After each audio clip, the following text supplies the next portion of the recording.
अफसाना जी, आप एक मुस्लिम परिवार से आती हैं, तो आपने पहली बार वर्दी पहनी, उस समय कैसा महसूस किया, वो बताएं हमें। लड़कियां तैयारी कर रही हैं फोर्सेज की, चाहे वो कोई भी फोर्सेज हो, उनके बारे में थोड़ा बताएं, उनके लिए हेल्पफुल होगा।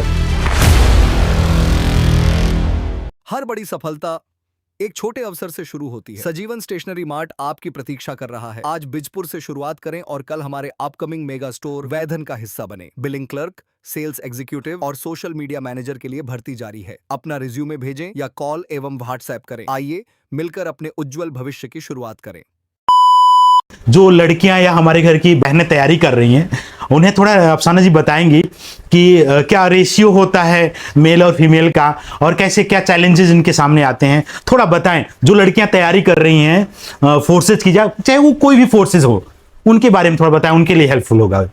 बिल्कुल, मैं आपको बताना चाहूँगी, स्पेशली उन लड़कियों को जो इस चीज़ के लिए तैयारी कर रही हैं, तो इसमें बिल्कुल भी डरने की बात नहीं है। हालांकि फौज में गर्ल्स का रेशियो काफ़ी कम है बॉयज़ के अकॉर्डिंग, बट आप जब वहाँ आएंगे, आप बहुत अच्छा इन्वायरमेंट है। मुझे भी पहले डर लगता था कि फौज में कैसे जाऊँगी, कैसे रहूँगी, कैसे सर्वाइव करूँगी, बट जो एक फेज था हमारी ट्रेनिंग का, उस ट्रेनिंग में हमें इतना ज़्यादा डिसिप्लिन और हार्ड वर्किंग और चैलेंजेस बना दिया जाता है। और सबसे बड़ी बात कि आप किसी भी परिस्थिति में आपको ढालने का वो जो कला सिखाते हैं, वो बहुत ही अच्छी चीज़ है। मैंने लाइफ में ये चीज़ सीखी है कि आप किसी भी परिस्थिति में आप काम रह सकते हैं।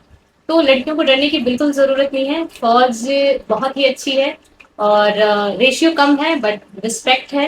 और सबसे बड़ी बात है कि आप अपने ऊपर भरोसा रखिए, आप अपनी मेहनत के ऊपर भरोसा रखिए। अगर आप डिसिप्लिन वे में काम करते हैं, आप हार्ड वर्किंग हैं, आपको किसी भी तरह की फौज में चैलेंजेस फेस करने की कभी भी जरूरत नहीं पड़ेगी। धन्यवाद अफसाना जी, ये बहुत अच्छा जवाब दिया आपने। खुद में भी आइडिया नहीं है कि कैसा एनवायरनमेंट होता है। हमने एक मूवी देखी थी गुंजन सक्सेना, बड़ा चैलेंजेस होता है। आपने अगर देखा होगा तो गर्ल्स के लिए कितना चैलेंजेस होता है, और भी चीजें देख रखा है, तो हमारे मन में जो भ्रम था आपने दूर कर दिया, धन्यवाद इसके लिए। अफसाना जी, आप एक मुस्लिम परिवार से आती हैं, वहाँ लड़कियों को बाहर जाना, क्या सामाजिक दबाव आपके ऊपर रहा या परिवार के ऊपर, किस तरह का रिएक्शन रहा बहुत सारे लोगों का, थोड़ा बताएं। देखिए, हर समाज की अपनी अलग अलग सोच है। और बात करें हमारे मुस्लिम कम्युनिटी की, स्पेशली जहाँ मैं रहती हूँ, तो ऐसा कभी मैंने कुछ फेस नहीं किया। मेरे आसपास मेरे एनवायरमेंट में जो भी थे वो काफ़ी सपोर्टिव थे। और मुझे कभी भी सामुदायिक तौर पे कोई भी चैलेंजेस फेस करने को नहीं मिला, बल्कि जो थे उन्होंने मुझे हमेशा आगे ही बढ़ाया कि अगर तैयारी कर रही है और हो जाए तो बहुत खुशी की बात है और एक गर्व की बात है। और आज भी वो बहुत गर्व और सम्मान करते हैं कि आज हमारे छोटे से गांव की लड़की देश की सेवा कर रही है। ट्रेनिंग का पहला दिन आपको याद है? हमें बताएं थोड़ा, ट्रेनिंग का पहला दिन। हाँ हाँ, बिल्कुल, वो मैं कैसे भूल सकती हूँ। ट्रेनिंग में मैं एक्चुअली घर से अकेले गई थी, मेरे साथ कोई गया नहीं था, क्योंकि मेरे भाई बहन छोटे हैं और पापा वर्किंग थे। और आज से 10 साल पहले बहुत ज़्यादा आइडिया भी नहीं था। मेरी ट्रेनिंग हिमाचल सप्ली में हुई, तो मैं अकेले गई वहाँ। और वहाँ पे मैंने देखा कि सभी लड़कियों के घर से किसी के मम्मी, किसी के पापा, भैया आ रखे थे। तो मैं अपने 2 भारी भारी बैग जैसे उठा करके ग्राउंड में गई।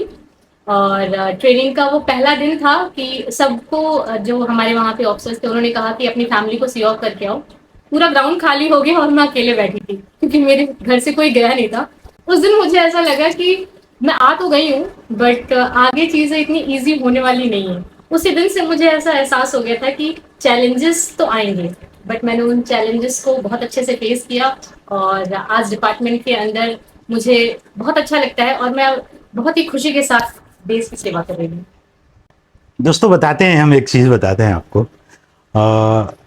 आपने सुन रखा होगा, जंगल का राजा शेर या शेरनी हमेशा अकेले होते हैं, उनमें से एक हैं ये। अफसाना जी, आपने बताया था कि वर्दी पहनना एक सपना था। जब आपने पहली बार वर्दी पहनी, उस समय कैसा महसूस किया, वो बताएं हमें। जब मैंने पहली बार वर्दी पहना तो बहुत ही प्राउड फील हुआ और बचपन का सपना पूरा हुआ और देश के प्रति जिम्मेदारी का भी एहसास हुआ। ट्रेनिंग ने सबसे बड़ी सीख आपको क्या दी? ट्रेनिंग ने मुझे सबसे बड़ी सीख दी डिसिप्लिन, टाइम का पंक्चुअल होना और किसी भी सिचुएशन में अपने आप को काम रखना, ये मैं ट्रेनिंग का बहुत बड़ा पार्ट समझती हूँ अपने जीवन में। और तब से लेकर के अभी तक ये मेरे जीवन की ऊंचाइयों के लिए हमेशा सार्थक बना है। तो ट्रेनिंग में मुझे ये 3 चीज सीखने को मिली जो कि मेरे जीवन के लिए बहुत उपयोगी है। अफसाना जी, आपने बताया, जैसा कि बताया, डिसिप्लिन। बहुत सारे बच्चे तैयारी कर रहे हैं इस समय, और जितने बच्चे नौकरी चाह रहे हैं कि हमें मिल जाए गवर्नमेंट जॉब, उतनी स्कोप नहीं है ना, तो सबको मिल सकता है। तो उनके लिए क्या कहना चाहेंगे आप? मैं उनको यही कहना चाहूंगी कि आप जो भी सपने देख रहे हो वो छोटे या बड़े नहीं होते। आप अपने सपनों को जियो, और सबसे पहली चीज है कि आप अपने सपनों को लेकर के हार्ड वर्किंग, डिसिप्लिन और एक निरंतर वे में आप कंटिन्यू काम करो, और एक दिन सफलता आपके कदम जरूर चूमेगी और आपकी मेहनत रंग लाएगी। पर हार्ड वर्किंग और डिसिप्लिन और निरंतर प्रयास ये कभी नहीं छोड़ना है। अगर आज आपके माता पिता ये पॉडकास्ट देख रहे हैं, उनसे क्या कहना चाहेंगे? अपने माता पिता को धन्यवाद कहना चाहूंगी, क्योंकि आज मैं जो कुछ भी हूँ सिर्फ उनकी वजह से हूँ, उनके सपोर्ट की वजह से, उनके संस्कार की वजह से हूँ।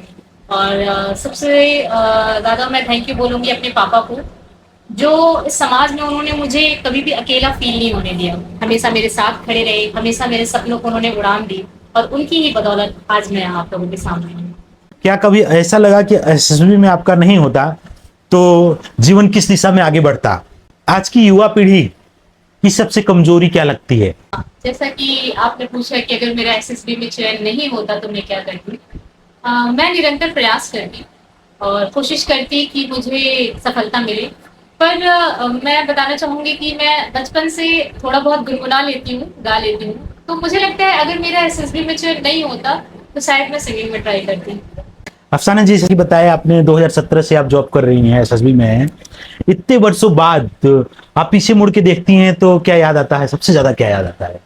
संघर्ष याद आता है, बचपन की वो सारी डिफिकल्ट टाइमिंग जो मैंने जिया है, चाहे वो कुछ भी हो, वो हर संघर्ष याद आता है। पर सबसे ज्यादा खुशी इस बात की है कि सपना पूरा हुआ, और उससे भी ज्यादा खुशी इस बात की है कि मुझे देश की सेवा करने का अवसर मिला।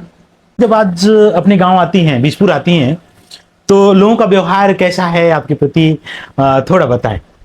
हाँ, लोगों के व्यवहार की बात करें तो बहुत अच्छा है।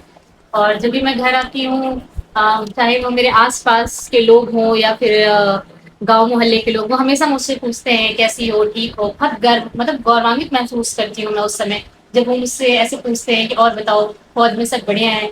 और उससे भी ज्यादा मुझे खुशी इस बात की होती है जब मेरे से जो जूनियर लड़कियां हैं, जो मेरे सामने जब मैंने ज्वाइन किया था तब छोटी छोटी थी, आज वो मेरे पास आती है और पूछती है, दीदी मैं कैसे तैयारी करूँ, आपने कैसे किया, मुझे भी जाना है। तो मुझे उन्हें बता कि वो जो खुशी महसूस होती है, अगर उनमें से किसी एक लड़की ने भी मेरी कहानी को सुन के या मेरे संघर्ष को सुन के किसी एक लड़की ने भी अपने जीवन में और अपने लाइफ में कुछ बन गई हो, तो मुझे बहुत खुशी होगी। और फौज को लेकर के मेरे गांव की बात करें तो बहुत ही गौरवान्वित महसूस करते हैं, चाहे वो मेरे आसपास के लोग हों या फिर वो मेरे गांव के लोग हों। अफसाना जी, हमारे दर्शकों को थोड़ा गुनगुना के बताएं। हाँ बिल्कुल।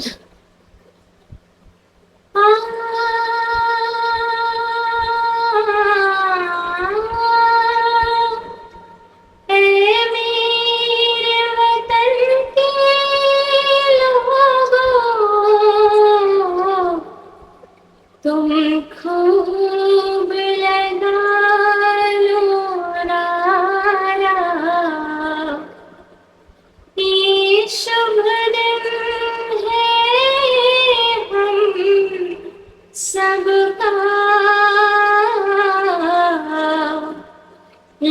लहराए तिरंगा प्यारा, पर मत भूलो सीमा पर वीरों ने है प्राण गवाए,